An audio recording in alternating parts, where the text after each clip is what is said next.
Welcome to Women of the Bahrain Paddock. In this video, I'm going to introduce you to some of the women I spotted at the track, both during testing and the race in sunny Bahrain.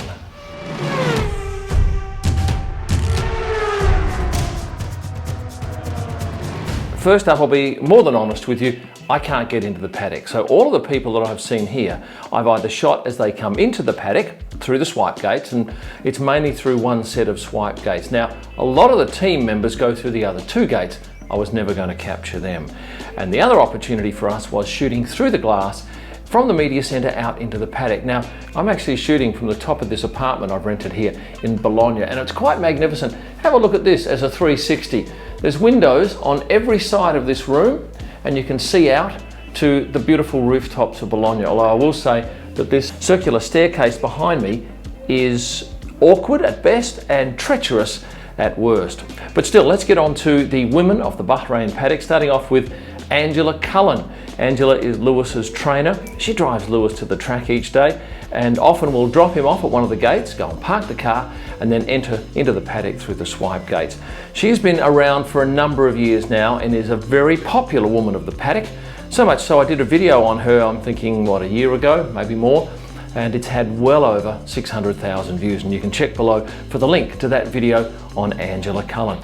And on this day, she's walking in with some of Lewis's wardrobe with another woman who, I can't tell you her name. She came in with Lewis and Angela. Perhaps you know and you can put it in the comments. Drivers' girlfriends, two that I spotted this weekend, one being Sandra Baumgartner from Poland, who speaks perfect English and has been modelling for a number of years, and I believe lives in London. And Sandra is very polished in front of the camera. I saw her on 2 days in two different outfits. This outfit, being from Balmain, was a standout. But I didn't catch the pair of them coming in on any particular day, which is unfortunate. But I did catch her boyfriend's teammate coming in with his girlfriend, Carmen Montero Munt, through the main swipe gates on the Sunday, being race day. And then Sandra and Carmen were sitting up on the balcony of the Williams Hospitality Suite for some time on the Sunday.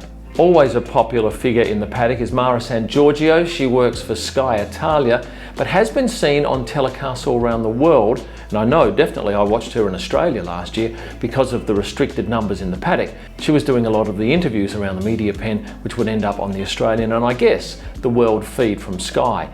I love this white jacket she's wearing, and she did give me the tip that Federica Maslin, her counterpart, who missed the whole of last year, along with her on-air partner Davide Valsecchi, are both going to be in the paddock at Imola. Now, Federica has a huge social media following and is very popular and very knowledgeable in the sport too, and Davide, just a classic guy, really funny. Both of them will be back in the paddock as of the next race, Imola. Here's a team principal, Susie Wolff. I must admit, I completely forgot about that when I posted this picture on Instagram during the week, and I said wife of a F1 team principal, which is also a fact because she's obviously married to Mercedes' Toto Wolff, but she runs a Formula E team. Here's Ruth Buscombe making a dash from the garage back to the hospitality suite at one stage over the weekend, and highly regarded in the paddock. Vicki Lloyd, Red Bull's communications manager, spotted her a number of times, and in fact she popped out to greet Max one day when Max forgot a shirt. And you might have seen Vicki in my 2 topless drivers and a photo shoot video which I posted recently. She had to race a Red Bull shirt out to Max as he arrived without the correct shirt and needed to come into the paddock in the correct kit. Vicki Lloyd from England.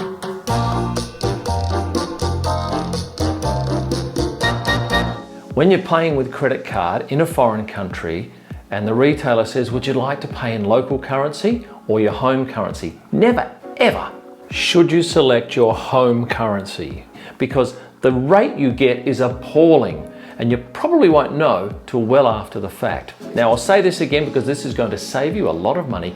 Always select the local currency. Now, I wouldn't have thought I have much of a following in Russia, but often I'm asked, where's Natalia Fabriknova? Well, here she is. She's known as the Pit Lane Rapunzel. That's what her Instagram handle is. And whenever I put a picture up of her, she gets good feedback. So for those of you from Russia, or simply know Natalia from television, this is her en route to the paddock from the TV compound, which is, I'm guessing, 150 metres walk from the entry to the paddock. So we get open access to those people very easily. We know which gate they go into. I should say I didn't catch Mintu Raikkonen, and I didn't catch Lance Stroll's girlfriend, Sarah.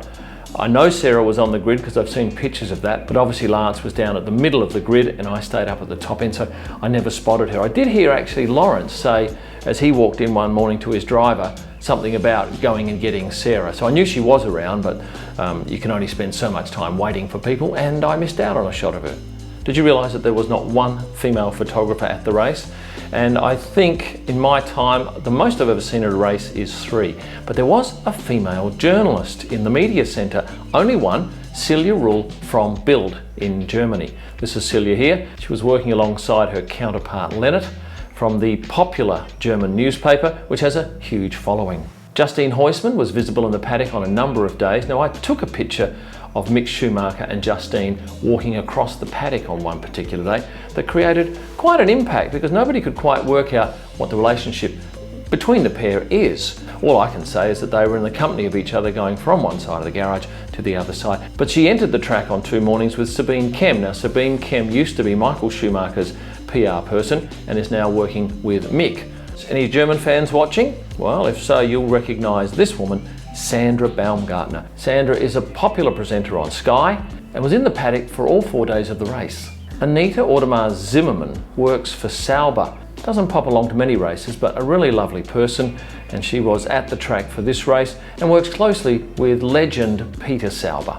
There aren't too many women who've been in Formula One for 17 years, but this is one such woman, Fabiana Valenti, who is the Alpha Tauri communications manager, and here she is escorting her new young rookie driver, Yuki Tsunoda, to one of the drivers' briefings.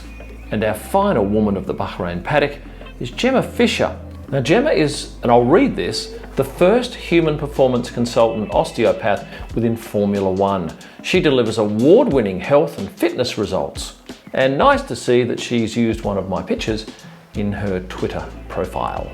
There you go, and she's also a pit stop analyst. Not an exhaustive list of women who are in the paddock, but these are the ones that I saw and came to my attention.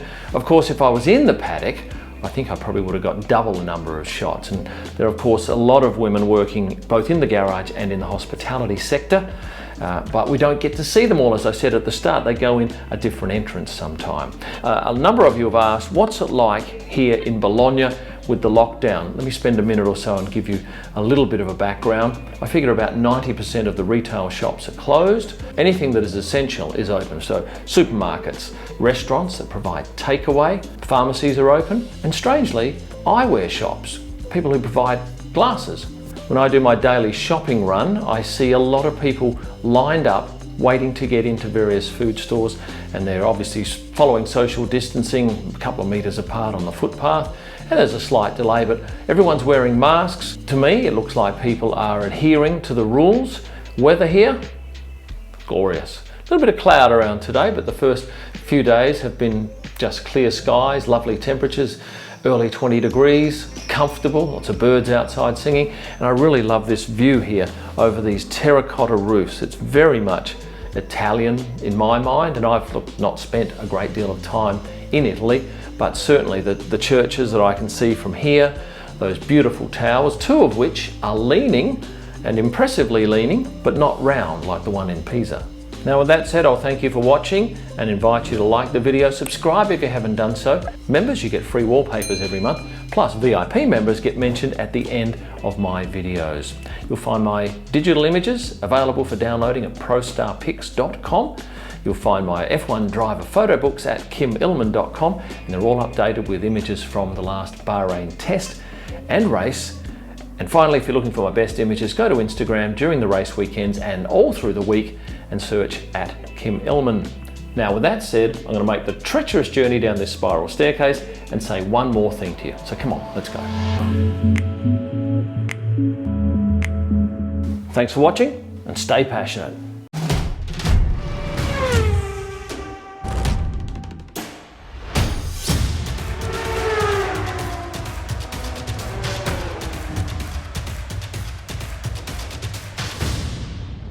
Shit, I haven't done a travel tip. Better go and do a travel tip.